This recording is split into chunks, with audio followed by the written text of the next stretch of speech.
One afternoon, a young woman in her late 20s walked into the courtroom with visible tension in every step. Her jaw was tight, her eyes fixed straight ahead, and the way she held her folder made it clear. This wasn't just about money. At the defendant's table sat an older man, her father. He didn't look at her when she entered. He kept his hands folded, shoulders slightly hunched, like someone who had already accepted whatever was coming. The judge took her seat and reviewed the file briefly. The case involved a financial dispute. $30,000. The daughter claimed her father had taken the money from a joint account without her permission and used it for his own purposes. She described it as a betrayal, not just financial, but personal. When asked to speak, she didn't hesitate. "He took everything," she said, "without telling me." Her voice didn't shake, but it carried something heavier than anger. The judge nodded slightly, then turned to the father. "Your response?" The man took a slow breath before speaking. "I didn't steal anything," he said. His voice was calm, too calm. The daughter shook her head immediately. "You withdrew it," she said. "I saw the records." The judge raised a hand. "You'll have your turn." She looked back at the father. "You withdrew $30,000 from a joint account?" "Yes." "No dispute there?" "No." The judge leaned back slightly. "Then explain." The man hesitated, not because he didn't have an answer, but because it didn't seem like something he wanted to say. "It was for the house," he said. The daughter let out a sharp breath. "What house?" she said. The judge looked at her. "Let him answer." The man continued. "I used it as a down payment." The daughter's expression hardened. "You used my money," she said. "Our money," he corrected quietly. The judge watched both of them carefully. "A joint account means shared access," she said, "but not necessarily shared understanding." She turned to the daughter. "Did you know about this withdrawal before it happened?" "No," she said immediately. The judge nodded. "And did you give permission?" "No." The judge turned back to the father. "Did you inform her?" He paused. "No." The tension in the room tightened. Because legally, the situation wasn't simple. But emotionally, it was becoming clear. The judge leaned forward slightly. "Why didn't you tell her?" The man looked down briefly, then back up. "I wanted it to be a surprise," he said. The daughter laughed, short, sharp, disbelieving. "A surprise," she said. The judge didn't react outwardly. "What kind of surprise involves removing $30,000 without discussion?" she asked. The man didn't answer immediately. Instead, he reached into his jacket and pulled out a folded set of papers. "I have something," he said. The judge gestured. "Let's see it." The documents were handed over. The judge unfolded them carefully. Property papers, a purchase agreement. She read through them silently, her eyes moving line by line. Then she paused, looked up, then back down again. Something in her expression shifted, slightly, but enough to be noticed. She turned one page toward the clerk. "Put this on the screen." The document appeared. At the top, property details. Below that, ownership. 2 names, the father's and the daughter's. The room went still. The daughter blinked, her focus narrowing on the screen. "That's not right," she said. The judge didn't speak yet. She kept reading. Then she asked one question. "When was this filed?" The father answered quietly, 2 weeks ago." The daughter's breathing changed. "You bought a house," she said slowly, "and put my name on it without telling me?" He nodded. "Yes." The silence that followed wasn't confusion. It was something else. Because in that moment, what looked like betrayal no longer made sense the same way. The daughter stared at the screen, her expression frozen between disbelief and something harder to define. For a moment, she didn't speak. Then she turned toward him. "You used my money," she said again. But this time her voice wasn't sharp. It was searching. "Yes," he replied. "And you didn't tell me." "No." The judge watched carefully, because now the case had shifted, not legally yet, but emotionally. "Why?" the daughter asked. This time it wasn't an accusation, it was a question. The father took a slow breath. "Because you wouldn't have agreed," he said. That landed, not loudly, but deeply. The daughter's eyes narrowed slightly. "You didn't even give me the chance," she replied. The judge leaned forward. "That's correct," she said. "You made a unilateral decision with shared funds." The father nodded. "I know." The judge held his gaze for a moment. "That's a problem," she said. Then she turned back to the daughter. "But let's be clear about something else." She gestured toward the document on the screen. "Your name is on that property. Legally, that makes you a co-owner." The daughter looked back at the screen. Her name, clear, undeniable. "I didn't sign anything," she said. The judge nodded. "You didn't need to if the purchase was structured that way. He can assign ownership interest when buying." She turned to the father. "Did you finance this entirely with the funds from the joint account?" "Yes." "And whose contributions made up that account?" The daughter answered before he could. "Mine," she said. "Mostly mine." The father didn't argue. "She saved more," he admitted.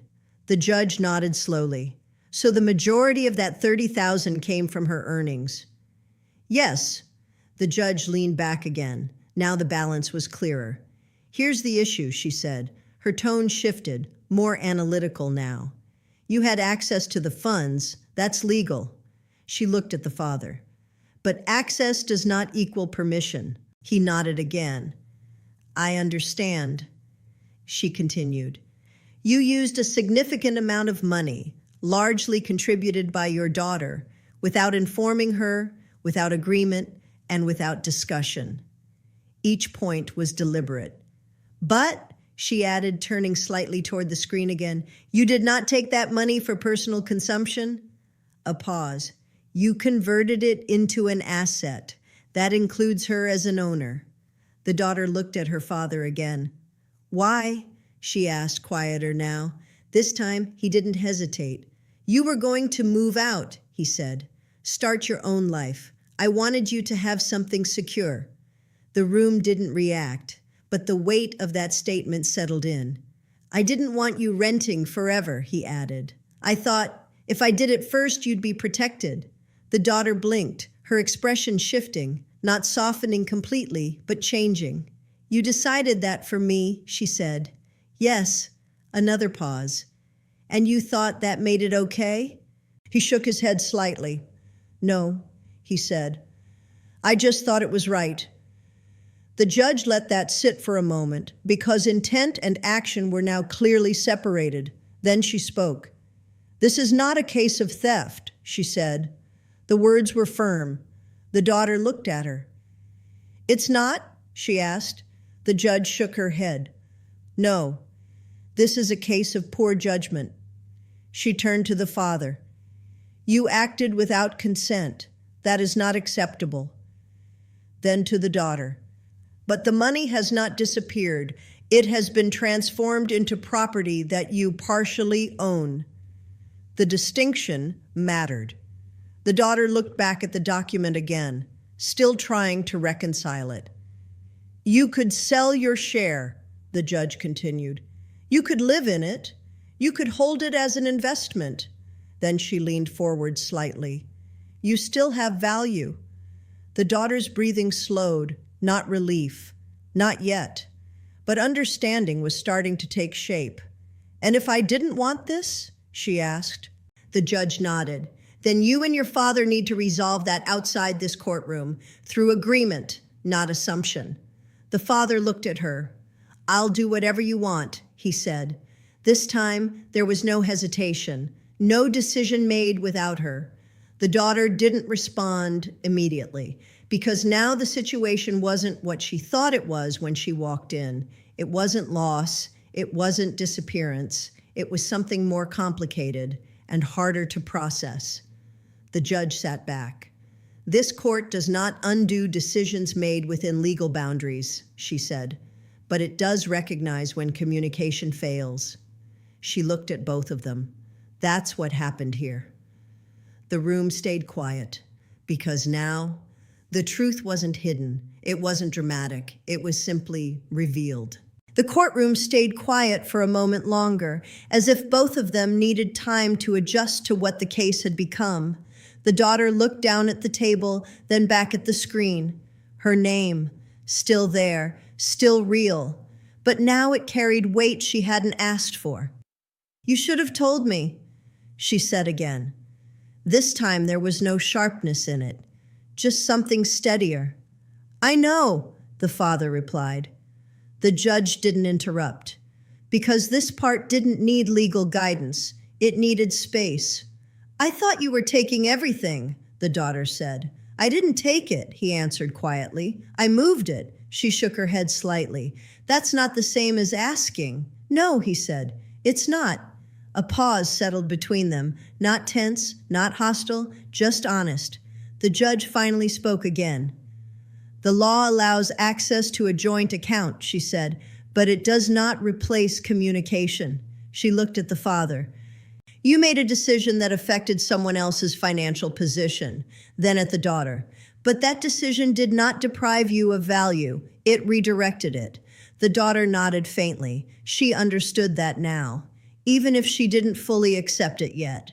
"What happens now?" she asked. The judge leaned back slightly. "That depends on both of you," she said. She gestured lightly. "You can keep the property as a shared asset. You can sell it and divide the proceeds, or one of you can buy out the other." Then she paused. "But whatever happens next needs to involve both of you." The father looked at his daughter. "I'll sign whatever you want," he said. This time, it wasn't an offer made from control. It was an offer made from correction. The daughter looked at him, longer than before, because now she wasn't just reacting, she was thinking. "You really did this for me?" she asked. "Yes." "Not for yourself?" He shook his head. "No." Another pause. Then she exhaled slowly. "You don't get to decide what's best for me like that," she said. "I know. And you don't get to move my money and call it a surprise. I know."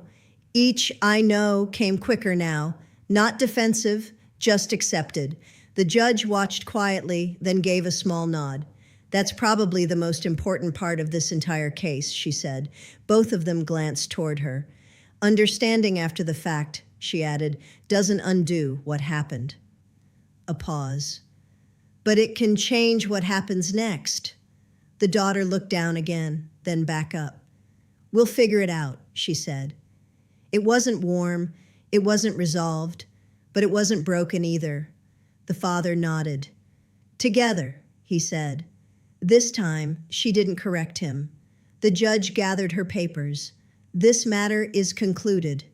The gavel came down, soft, final. They both stood up slowly. No rush, no sharp movement, just a quiet transition out of something that had started as conflict and ended as something more complicated. Outside the courtroom, they walked side by side for a few steps. Not close, not distant, just aligned enough to move forward. Inside, the judge had already begun the next case, another story, another misunderstanding waiting to be clarified. But this one didn't end with a clear winner. It ended with something else, the moment when accusation met truth, and both had to adjust to what was actually real. They stepped into the hallway together, slower than most people leaving the courtroom. Neither of them spoke at first. The noise around them, footsteps, distant conversations, doors opening and closing, felt separate from where they were standing. The daughter finally stopped near a bench. He stopped too, a few feet apart. "I really thought you took it," she said. Her voice was quieter now, not accusing, just honest. "I know," he replied. She looked down briefly, then back at him. "I checked the account over and over," she continued. "I kept thinking, there had to be something I missed." He didn't interrupt. "I didn't think you'd do something like that," she added. That line carried more weight than anything she'd said inside the courtroom because it wasn't about money. It was about trust. "I didn't think you'd think that about me," he said. A pause. And that landed too, because both of them had crossed a line, not in action alone, but in assumption. She sat down on the bench, holding her folder loosely now. He stayed standing for a moment, then sat at the far end, not close, but not distant either. "You should have called me," she said. "I should have," he replied. "You didn't." "No." A short silence followed. Then she asked the question that had been sitting underneath everything. "Why didn't you trust me to decide?" He looked at his hands before answering. "Because I was afraid you'd say no," he said. She nodded slightly. "I might have." "I know." Another pause. "But at least it would have been my decision," she said. He didn't argue, because that was the part he couldn't undo. A few seconds passed. Then she leaned back slightly, exhaling. "What kind of house is it?" she asked. The shift was small, but important. He looked at her, surprised for just a moment. "2 bedrooms," he said. "Quiet area, not far from your work." She didn't react right away. "You already thought about all of that," she said. "Yes, and didn't think to include me." He nodded. "I know." This time, there was no correction from her, just a quiet acceptance that the mistake had already been made. "We'll go see it," she said. He looked at her. "Together," she added. He nodded once. "Together." They sat there for a moment longer, not fixing everything, not resolving everything, but no longer standing on opposite sides, and that was enough for now. After a while, they both stood up. This time, when they walked down the hallway, the distance between them was smaller. Not gone, but smaller. Inside the courtroom, another case had already begun. Another disagreement. Another version of events waiting to be tested. But outside, this one had moved past the decision, because sometimes the truth doesn't end a conflict. It changes what the conflict actually is. And in that moment, it wasn't about money anymore. It was about rebuilding something that hadn't been completely lost, just mishandled.